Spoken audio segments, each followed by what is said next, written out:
Hello there, Psych students. How are you today? Many of you are getting towards the end of the semester. That is crazy, man. We started this right before spring break, and I was like, "Oh, this will be probably the end of the year," because I'm kind of a bit of a pessimist when it comes to things. And here we are, almost May, and we're still in the midst of this freaking lockdown, which drives me absolutely crazy. I mean, I understand, I get it, but I'm ready to open up. I'm like I'm officially declaring myself Team Sweden.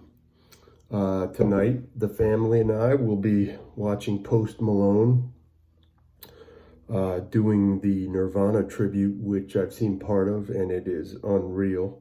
Did not know that that kid had that kind of talent. So that's what we're going to do. We've been doing a number of different things. This is the point where we move into abnormal psychology. So, well, we can talk a bit about like coping and avoiding the issues that come up with abnormal psychology, primarily anxiety disorders and anxiety issues. I mean, if you were already struggling with an anxiety issue, there's a chance that this has either made it much worse or much better, depending on the source of your anxiety issue. If the source of your anxiety issue was grades and school, well, the source of your anxiety largely disappeared. If the source of your anxiety was isolation and you're getting too much time to think on your, to kind of think to yourself, well, this is a really tough time for you. So we're going to be talking about all that. This unit is called Abnormal Psychology.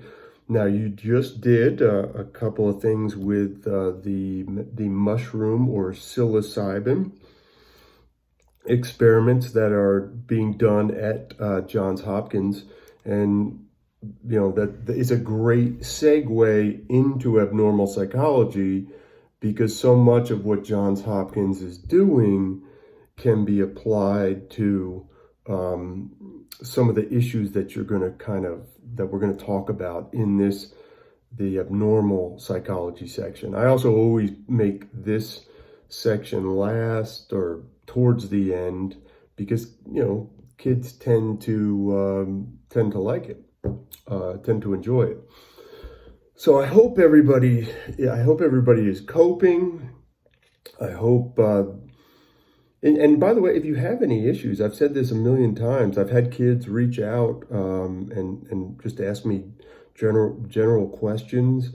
A lot of kids reached out for sleep help, and I'm sending them information on Transcendental Meditation, which in this particular situation would help immensely. Without it, I mean, I can't. I've been doing a ton of that stuff. Some of the meditation I do is I go out for insanely long bike rides, 3-4 hour bike rides, and I just listen to music or listen to like a college course online or something, and just kind of let my head kind of unwind. I think that's really important for all of you, to just take a step back and just do something that you can unwind with. Also, man, if I pick up the guitar, instantaneously I relax, and I should do it more often. But there's something really relaxing about just kind of sitting down with a guitar and trying to play something that you want to play. Maybe I'll hear a song I have the whole Nirvana catalog already, so the Post Malone example's out, but like, maybe like the other day I was learning a Pearl Jam song. I love to sit down and try to replicate David Gilmour's Pink Floyd solos. It doesn't have any real purpose. I'm not planning on playing them live at any time. But it's just really relaxing to just kind of create that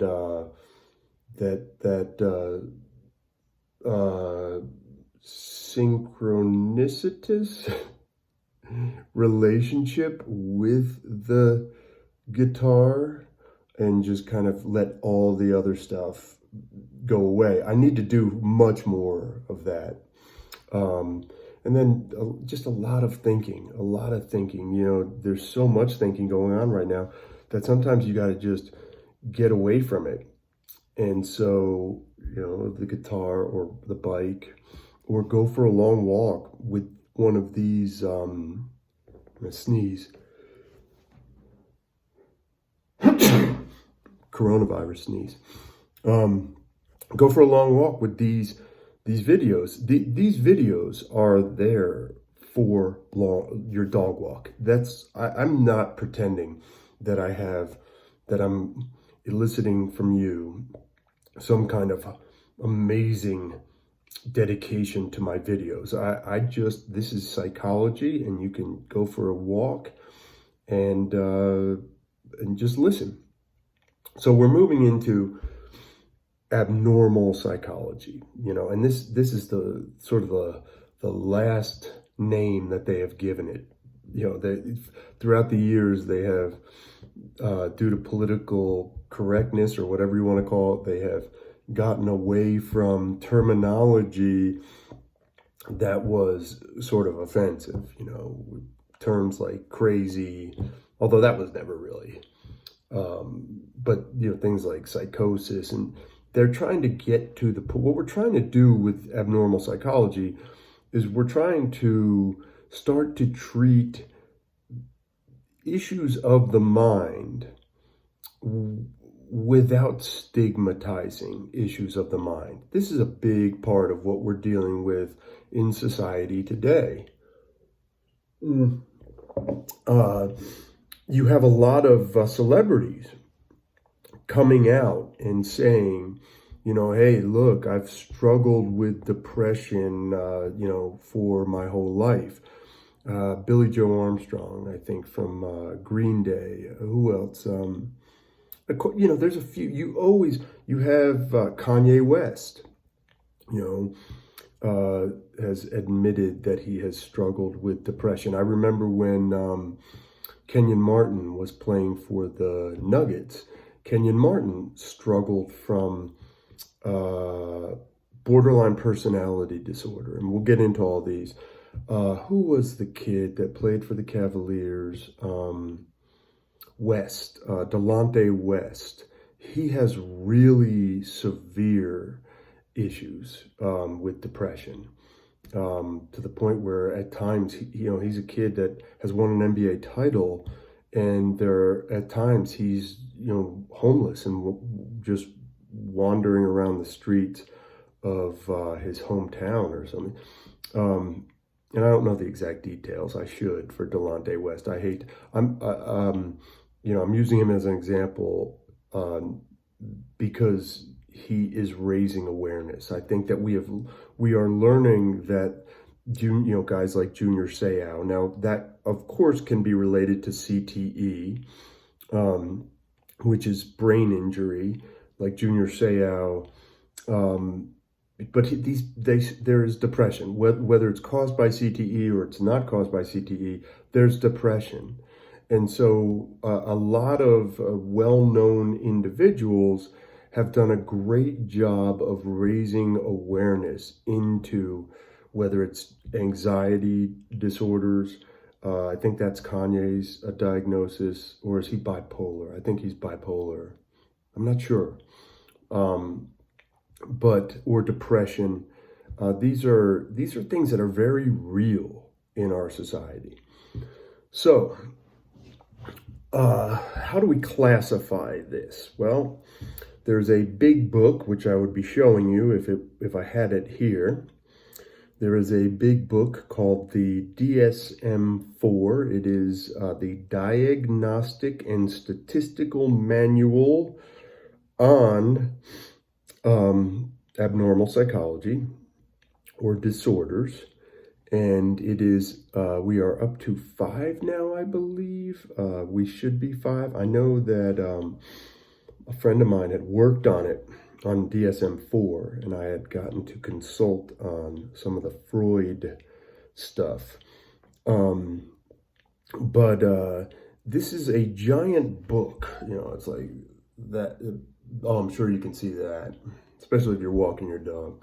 It's a giant book that categorizes everything, okay? It starts with just an introduction to disorders, and then we get into things like delirium, dementia, amnesia, and it breaks it down between, in childhood, because there's certain disorders that affect children but don't really affect adults.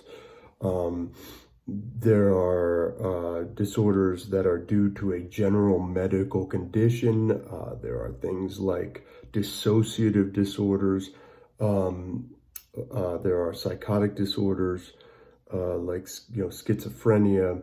There are somatoform disorders, which are sort of disorders where your mind creates a physical issue. Let's see, there are, of course, anxiety disorders, adjustment disorders, sexual disorders, drug-induced disorders, eating disorders. I think you get it.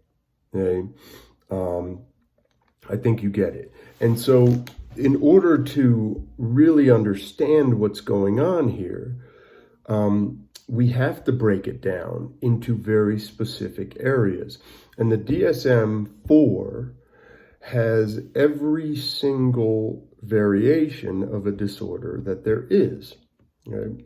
And it enables us to what's called diagnose, because it's very important for someone who is suffering from a disorder to get a proper diagnosis. We can go through our entire lives saying, well, I'm just depressed, I'm just depressed. And some depression is perfectly normal. And this is where something like the DSM comes in. Some depression is perfectly normal when it has a specific cause. So causation is pretty important to our diagnoses, because if we can find a specific cause of what is the root of an abnormal psychology, then we can say, well, is this an isolated incident, or is this something that is generalized? Is this chemical? So that's really important for us to be able to distinguish between, is this a breakup?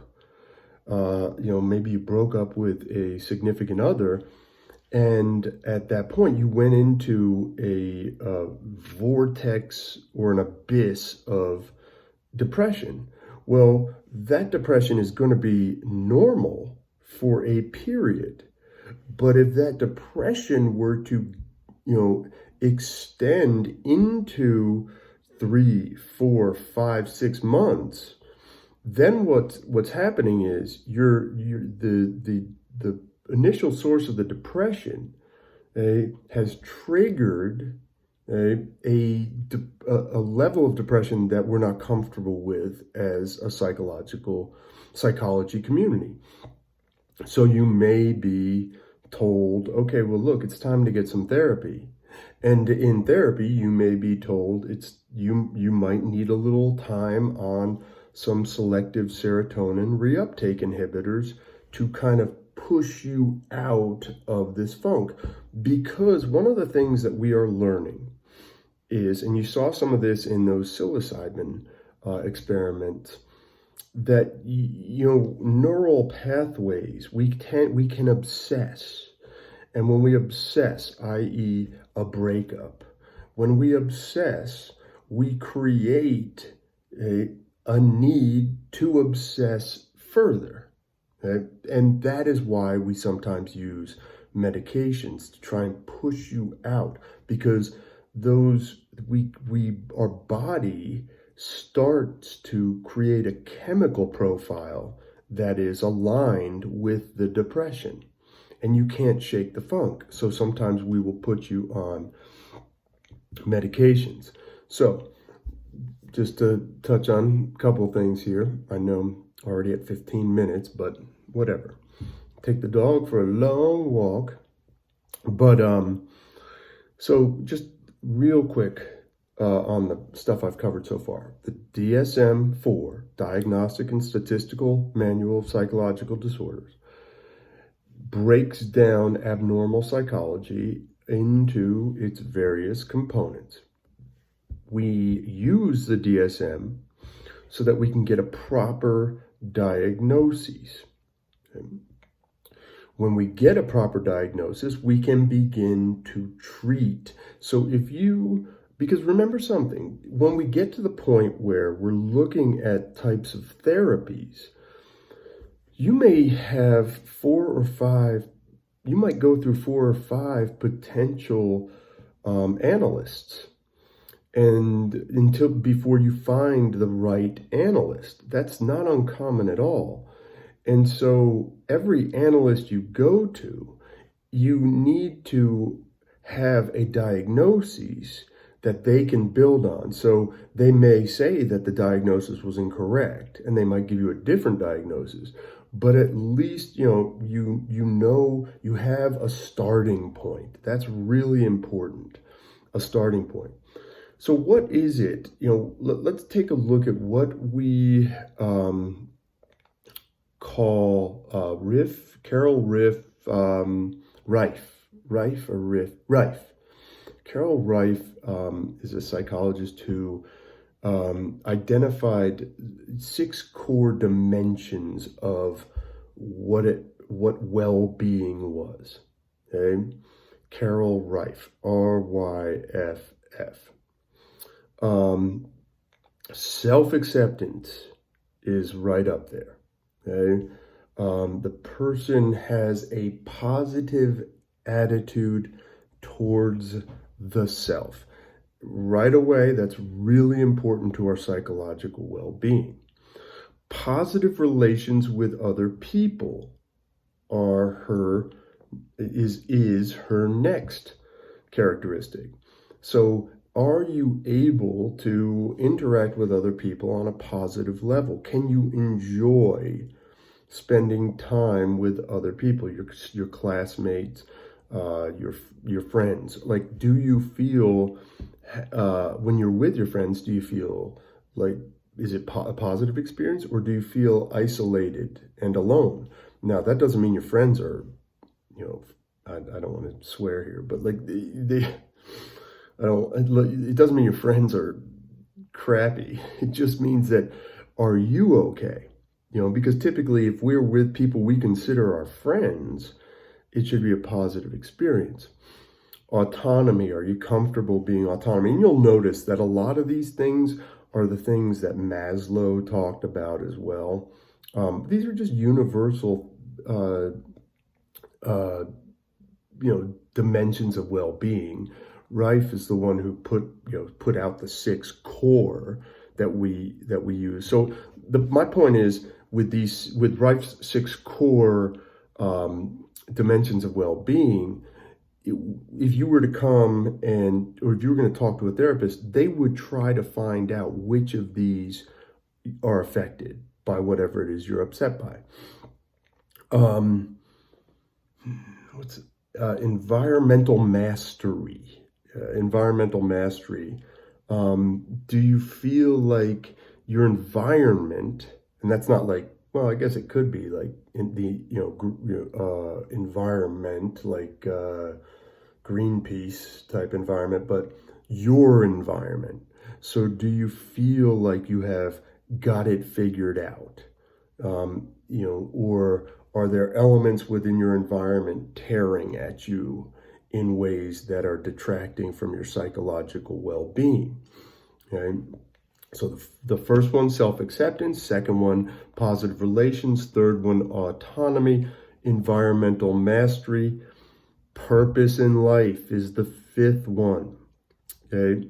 Do you feel like you have purpose? Now, you're young. That doesn't mean do you already have a job and are you supporting a family? I doubt that's the case with most of you. That I don't think you're supporting a family with your job. But purpose, do you feel like you are bringing up something to the table with purpose? And of course, personal growth. Healthy people see themselves as growing, okay, as moving towards something. And all of you should feel that way. You're getting ready to go to college in many cases. You are getting ready to live on your own if you're not going to college or if you're going to college. So do you feel like you are growing as a person? And I certainly understand that in these trying times, that could be substantially hindered, but this will pass and you'll continue. So those are Carol Reif's. I have always said it as Rife, and I'm sure I'm probably saying it wrong, RYFF. But those are her 6 primary dimensions. And then the DSM-4. What else am I?